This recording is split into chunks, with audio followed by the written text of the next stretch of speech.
Do you have an extra 125,000 na natutulog lang sa bank? Let me share with you AIA Philippines Money Tree. Ang main purpose ng pagkuha ng ganitong plan is more on investment na magkaroon ng life insurance protection. So mas maganda pa dito, may potential pang kumita yung money natin ng mas malaki. Since this is a life insurance plan, so yung 125,000 nakalagay sa bank, ililipat lang natin dito sa AIA Philippines. So minimum lang yung 125,000. So 125% ng 125,000 is 156,000. Meaning, kapag na-approve na itong plan mo, in case something happened, instead na 125,000, kunyari wala pa tayong mga withdrawals, 156,000 yung mapupunta sa family mo. O diba, may extra pa tayo from our money. And if ever lang meron na tayong mga health conditions or nagkaroon na ng critical illnesses or gusto mong magkaroon ng potential pa na kumita yung money mo, ma-diversify siya maliban sa businesses mo and other sources of income, pwede mo siyang ilagay dito.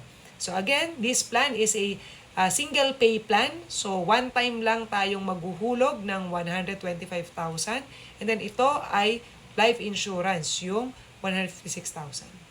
Aside from that, dahil sa AIA Global Dynamic Income Paying Fund for this plan, so makakakuha tayo ng quarterly non-guaranteed dividends. So on top pa yung mga potential earning ng ating money.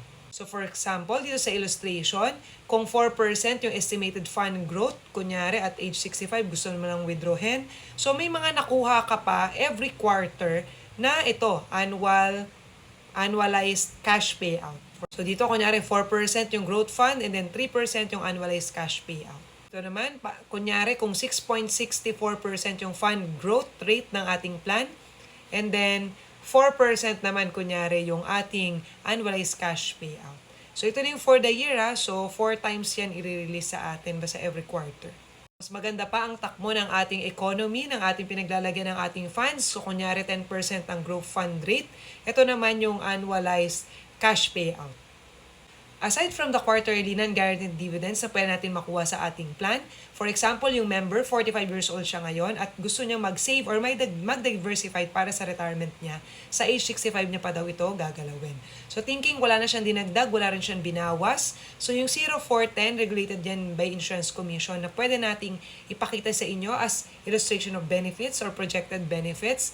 And then yung more than 6% natin dito is yung ating current interest rate. At the moment na kunyari man, ito na yung time na mag-withdraw tayo ng plan. So, dito, so pag 0%, kunyari walang kinita yung ating money. So, kung 4%, 140 plus thousand, and ito naman pag 10%. So, hindi naman kailangan na after 20 years bago tayo mag-withdraw. Kahit na within 5 years, pwede rin naman. Yun nga lang, meron tayong withdrawal charges pag within 5 years. Pero on the 6th year onwards, wala na. So pag nag-grow na yung money mo, okay na rin mag-withdraw ng plan. Pero thinking, itong plan na to, is kaya mo siya kinuha para magkaroon ka rin ng additional coverage mo sa ating plan. Nung shinare ko kanina, in case yung member ay maka-experience ng premature death dahil sa old age, o kaya naman sa accident, o kaya naman sa disablement.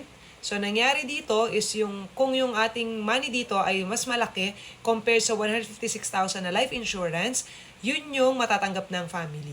So, kunyari, kung 200,000 plus yung investment natin dito sa ating fund at the time of death, yun yung matatanggap ng family versus the 156,000. Saan nga ba mapipay out yung ating quarterly dividends na non-guaranteed? So, ito yung mangyayari within 20 banking days from the relevant record date natin. Make sure pag nag-apply ka ng ganitong plan, meron na tayong ilagay na bank account details para dun i-credit sa atin. So that's it. Kung meron tayong natutulog na minimum 125,000 na money sa bank at hindi natin siya gagamitin, so gusto natin magkaroon ng potential earning na mas malaki pa, so pwede natin ilipat dito sa AIA Philippines Money Tree para magkaroon ng potential earnings pa, meron ka pang 125% na life insurance at magkaroon ng opportunity magkaroon ng non-guaranteed quarterly payout as your dividends. So for more questions regarding this Money Tree or other life insurance plans ng AIA, you may comment down below or you can send me a message.